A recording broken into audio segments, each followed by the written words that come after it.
નમસ્કાર. ગુજરાતીના છેડે ફિક્સ છે માટે એમ, ઇઝ અને આર એકવચન બહુવચન મુજબ.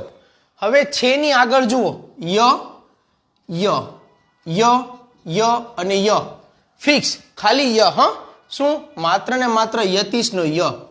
હવે ય ની આગળ એટલે કે ડાબી બાજુ જોવો કાનો હશે. કાનો જુઓ લને કાનો લા, ખને કાનો ખા, પને કાનો પા, વને કાનો વા, વને કાનો વાહ. જો આવી પેટર્ન બનાવો અથવા વિચારો તો એના માટે તમારે એક વચન બહુવચન પ્રમાણે એમિઝાર વાપરવાનું અને ક્રિયાપદનું ત્રીજું રૂપ વાપરવાનું. તો વાક્ય બનાવીએ દિવાળી ઉજવાય છે તો પેલા લખવું પડે દિવાળી, એક વચન હોય એટલે ઇઝ, ઉજવાય એટલે ત્રીજું રૂપ આવે તો સેલિબ્રેટેડ. અને પેસિવ વોઇસ કન્સ્ટ્રક્શન કહેવાય.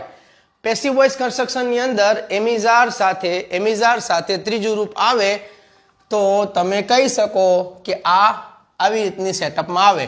હવે હું એમ કહું આઈ એમ કોલ્ડ તો ચાલો કોલ્ડનું ત્રીજું રૂપ આવ્યું કોલ્ડ અને આવી ગયું એમ તો મને બોલાવાય છે કોઈના બીજા દ્વારા. હવે એમાં આવે